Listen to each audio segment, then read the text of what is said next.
Oi gente, eu sou o Neto do canal Mil Páginas e estou invadindo aqui o canal do Tico, que me convidou muito gentilmente para poder conversar sobre algo que eu gosto bastante, algo que eu acho que representa bastante o que eu gosto de construir no meu canal especificamente, que é essa relação entre quadrinhos, mangás, o porquê que a gente deve considerar eles como literatura e principalmente o que a gente pode aprender com eles, né? Eu fui desde cedo apresentado aos quadrinhos. Isso é algo que vem com o meu pai, né? Meu pai, o que você perguntar pra ele de Marvel, ele conhece um pouco menos de DC, ele é mais Marvete, mas foi algo que desde o início esteve presente na minha juventude. Eu lia muito quadrinho quando eu era criança, muito quadrinho mesmo, assim. E é engraçado que o meu pai, ele me apresentava os mais diversos títulos que vocês possam imaginar. Ele começou, obviamente, com o Homem-Aranha, que é o herói favorito do meu pai, e logo na sequência aí entrou X-Men, Vingadores,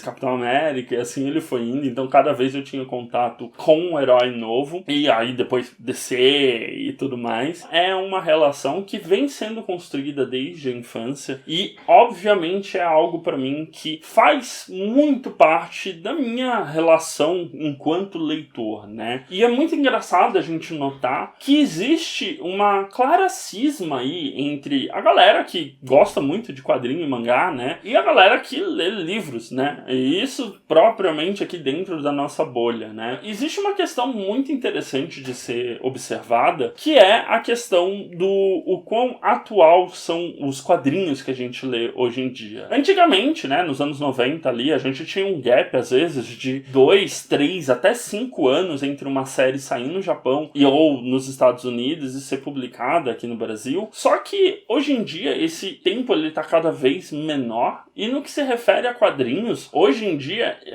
de um ano para outro você já consegue acompanhar, às vezes, dependendo da série, 6 meses entre um título sair nos Estados Unidos, ser traduzido e publicado aqui na nossa linha cronológica brasileira. E eu acho que existe uma relevância muito grande do que se refere a quadrinhos, que é o fato de que eles são extremamente atuais. Então, os quadrinhos, eles reverberam muito daquilo que a gente está passando na sociedade, muito mais rápido do que isso é capaz de reverberar na literatura. Quando a gente teve diversas situações do Black Lives Matter, crises políticas, o modo como a internet tem interferido na política, rapidamente isso foi representado de alguma maneira nos quadrinhos. Então, a gente tem as histórias, por exemplo, do Falcão, que agora tem uma série no Disney Plus e é um personagem com um pouco mais de visibilidade, mas que durante muitos anos ele foi um personagem B nas histórias do Capitão América e dos Vingadores, e em determinado momento ele assumiu o manto do Capitão América. E as histórias do Falcão Capitão América, na época que ele assumiu o manto, elas têm muito essa característica de trazer o debate do racismo, né? Do quanto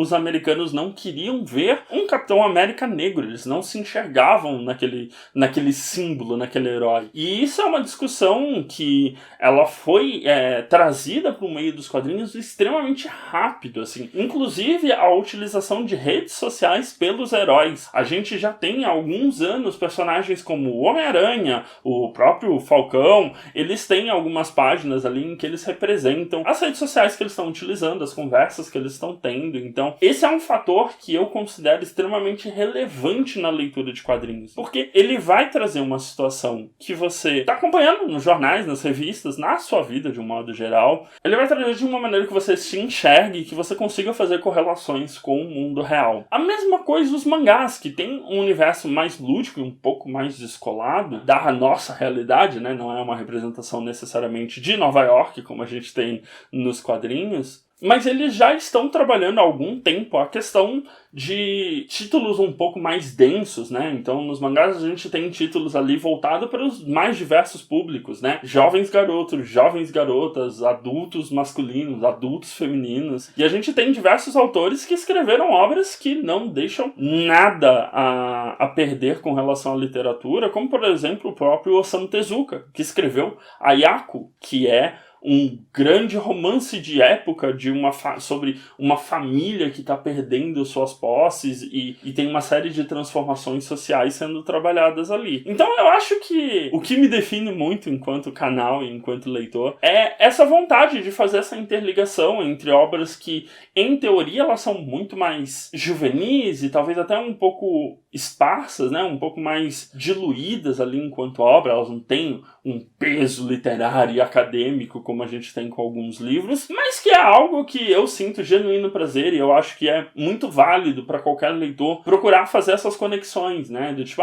esse livro ele ele tem um assunto que pode ser discutido num quadrinho ou foi discutido num quadrinho, ou mesmo como um quadrinho eles antecipam algumas das tendências que a gente vê na literatura, né? A distopia, por exemplo, a gente tem distopias nos quadrinhos há muito mais tempo, assim. Então, é um tipo de discussão que eu acho extremamente proveitosa, até porque a gente está incentivando a leitura para diversos públicos diferentes, e é algo que eu particularmente gosto bastante e acho bastante valoroso. E meio que é isso, assim, eu poderia ficar falando nesse vídeo 50 horas se deixasse, mas eu agradeço muito ao Tico pelo convite de estar aqui, é um prazer enorme poder estar participando do seu canal, e não esquece de dar uma passadinha lá no meu página, se inscrever, dar uma olhada nos meus vídeos, tem vídeo de quadrinho, tem vídeo de mangá, e se inscrever aqui no canal do Tico também, porque é sempre bom ajudar os amigos. Um grande beijo, tchau, tchau.